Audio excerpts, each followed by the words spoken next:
یہی دیکھیں آپ، پروردگار جو ہے وہ قرآن کے اندر بھی انہی چیزوں کو پیش کر. آج جو میں نے آپ کی خدمت میں قرآن کی آیت نازل کی، سورہ الفتح کی جو ہے وہ آیت نمبر 4 ہے. آپ جانتے ہیں سورہ فتح جو ہے وہ صلح حدیبیہ کے بعد نازل ہوئی. جو مسلمانوں کی کنڈیشن تھی اس پر پروردگار نے اس کو نازل کیا. پروردگار کیا کہہ رہا ہے کہ هو الذی انزل السکینہ، ہم نے مومنین کے قلب پر سکون کو نازل کیا، آرام کو، اطمینان کو نازل کیا، تاکہ ان کے ایمان میں اضافہ ہو، ان کا ایمان جو ہے وہ اور مضبوط ہو جائے. اور وَلِلَّهِ جُنُودُ السَّمَاوَاتِ وَالْأَرْضِ، اور جو زمین اور آسمان کا جو لشکر ہے نا وہ خدا کا لشکر ہے، اور خدا ہی بہتر جاننے والا حکیم اور علیم ہے. جانے محترم، یعنی اللہ ہی مومنین کے قلوب پر آرام کو اتارتا ہے، اللہ اتارتا ہے. خدا کے ہاں قرآن کی سنت میں وکٹری یعنی کامیابی جو ہے وہ ڈیفرنٹ ہے. دنیا کیا کہتی ہے؟ ظاہری طور پر آپ نے کتنے میزائل مارے، آپ نے کتنی زمین کیپچر کی، دنیا کے نزدیک یہ ڈیفینیشن ہے جیت کی. قرآن اس بات کو یہ نہیں کہہ رہا. انبیاء کے مقابلے میں جتنے لوگ آئے، کیا اس وقت انہوں نے ملک کو ٹیک اوور کیا؟ انبیاء سے جتنے لوگوں نے لڑائیاں کی، کیا کوئی چیز کو ایکوائر کیا تھا؟ انبیاء نہیں. کیا چیز تھی؟ جیت. دنیا کے معاملے میں کیا ہے؟ کامیابی. اور قرآن کیا کہہ رہا ہے؟ یہ سنت الہی کو ایکسٹریکٹ کرنا ہے. میں تھوڑی سی دیر آپ سے التماس سے دعا اذان موت. حضرت نوح 950 سال تبلیغ کرتے رہے. کتنے لوگ ایمان لے کر آئے؟ 80. روایت کہتی ہیں 80 لوگ. تو کیا دنیاوی حساب سے دیکھا جائے حضرت نوح جیت گئے؟ نہیں. مگر قرآن کہہ رہا ہے کہ حضرت نوح کامیاب ہو گئے. حضرت موسیٰ معجزے دکھائے، دریا پار کرایا.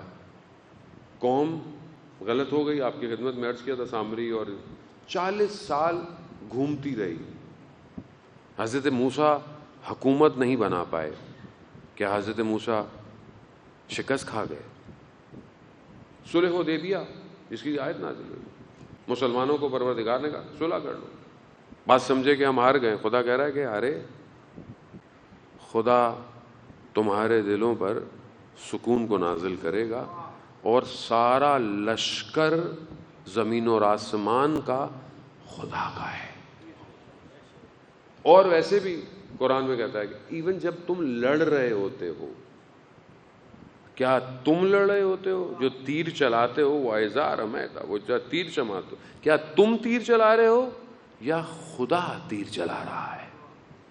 یہ سنت الہی کو سمجھنا ضروری ہے. جانے محترم، سید الشہداء 72 لوگ، تھوڑے سے لوگ، ظاہری طور پر کیا ہوا؟